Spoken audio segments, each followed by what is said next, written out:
Ndikulandirani abwenzi okondedwa kwina kulikonse kumene munimvetsera mu dzina la Yesu Khristu pano pa Kudziwa Yesu TV pa chizungu kuti kapena kuti No Jesus TV.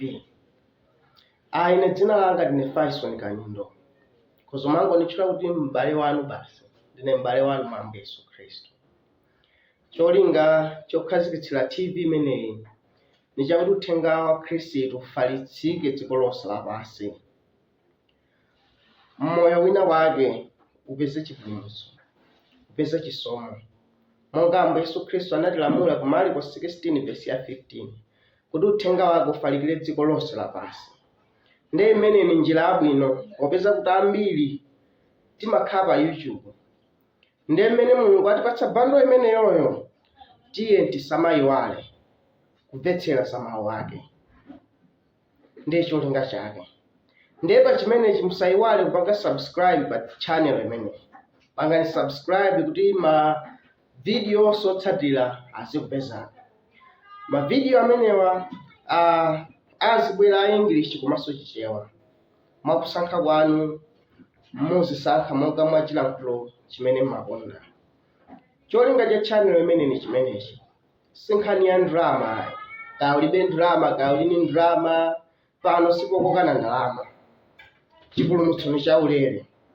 Monga Yesu Khristu anachigula kale pa mtanda wa Kalvari ndi magazi ake kwa ulere. Haleluya.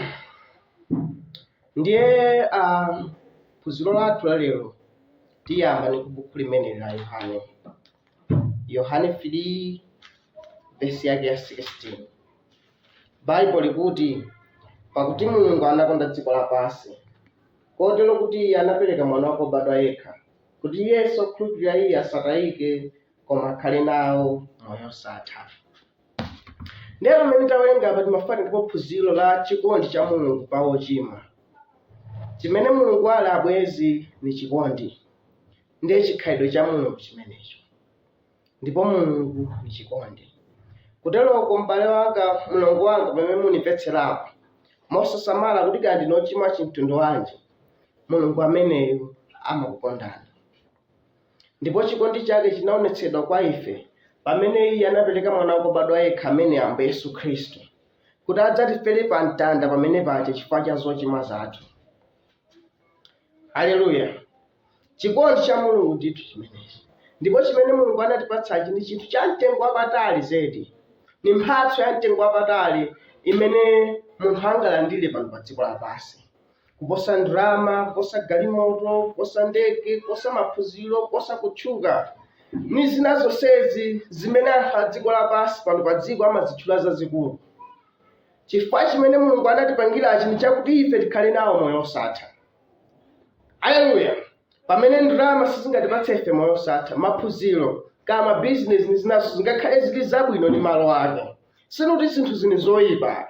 Koma chimene Mulungu anatipangirachi ni chakuti ife tikhale nawo moyo osatha. Haleluya.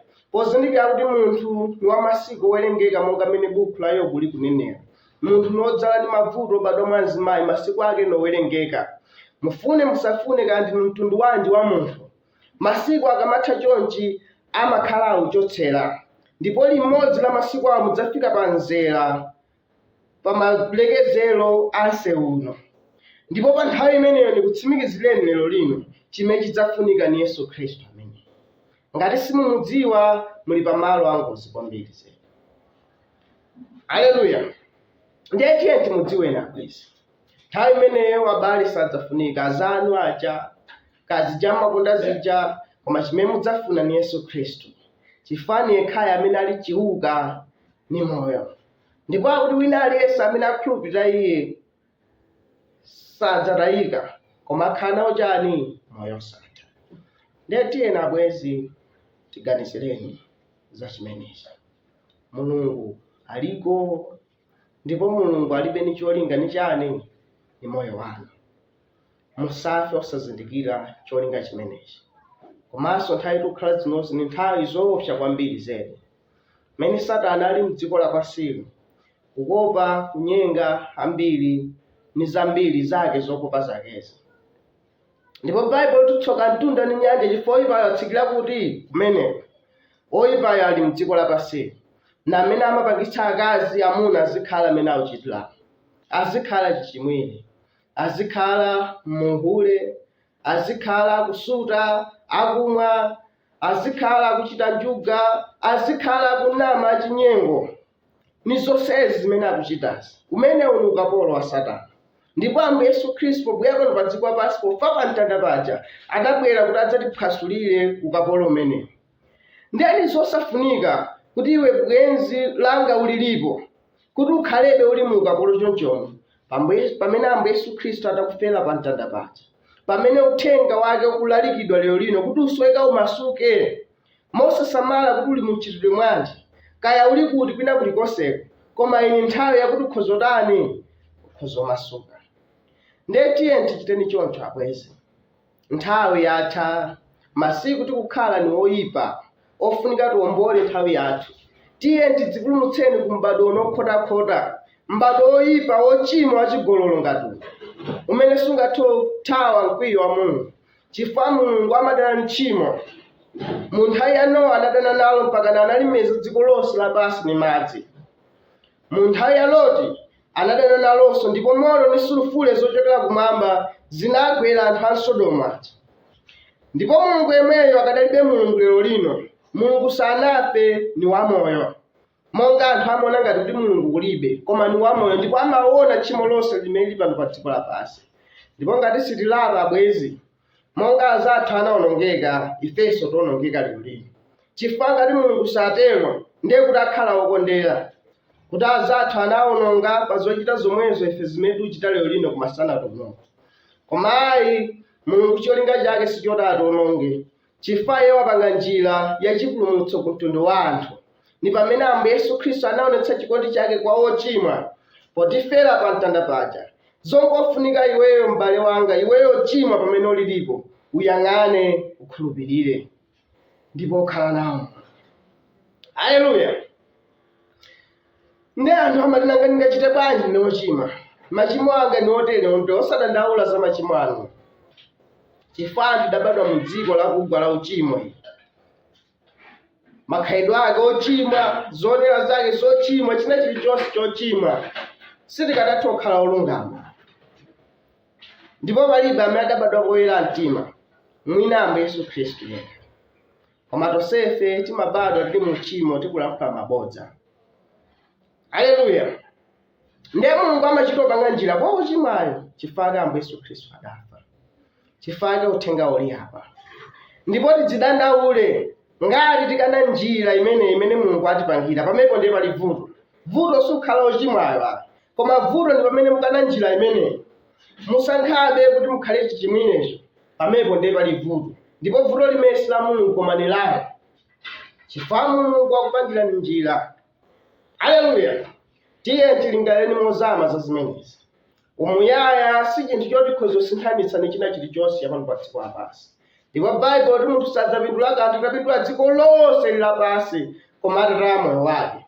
Palibe chimene angapindule ndithu, kapena palibe chimene munthu angasinthanitse moyo wake ni china chilichonse. Ndiye usadandaula za machimo ako, kandi we champion ochimwa, osadandaula za zonsezo, pali njira. Ndipo Baibulo kuyesali kuti tchimo lingafire bwanji ngati kapesi, koma lidzayeretsedwa ngati matalala.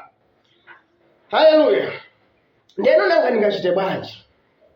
Pamene atumwi anatumidwa ku Marko 16 verse ya 15, mungataona kaya kuti apititse uthenga wonse ku dziko lonse lapansi. Ndipo uthenga akupitirirabe ndiwo pansi pa Mzimu Woyera omwe uja. Ndiye uthenga unayambira ku Yerusalemu kumeneko, ku Machitidwe 2 kuyambira verse ya Machitidwe 2 tsika musimu. Ni nthawi imene Mzimu Woyera unadza kwa anthu anali pa chipinda chapamwamba paja. Utadza Mzimu Woyera uja anayankhula ndi malilime. Komanso pa tsiku limeneli mwamuna wodzozedwa ndi Mzimu Woyera, Petro, analalikira uthenga wodzozedwa mu mphamvu ya Mzimu Woyera. Analalikira iwo Khristu, monga mmene mukumvera Khristu lero lino. Ndipo azathu nthawi imeneyo atamva uthenga umene pa verse 37, Baibulo likuti pamene anamva ija analaswa mtima, nati kwa Petro nati mwina, tidzachita chiyani amuneno abale? Amukhulupirira Khristu, ndafunsa tichite chiyani? ndipo anafunsa funso limeneli kwa munthu woyenera amene ali Petro amene. Fatudziwa bwino lomwe ngati simudziwa Ambuye Yesu Khristu anasiyira makiyi ufumu wake m'manja mwa Petro. Haleluya. Ndi anamufunsa Petro, tiwuzeni tichite bwanji? Mwakufotokoza kuti tichite chiyani kuti tipulumutsidwe ife? Inde tamva za Khristu, nanga ndani tauva za uthenga wake. Mwina mzanga lero lino liso momwemo. Ndipo Petro anawuzaja verse 38, Machitidwe 2 verse 38 kumene.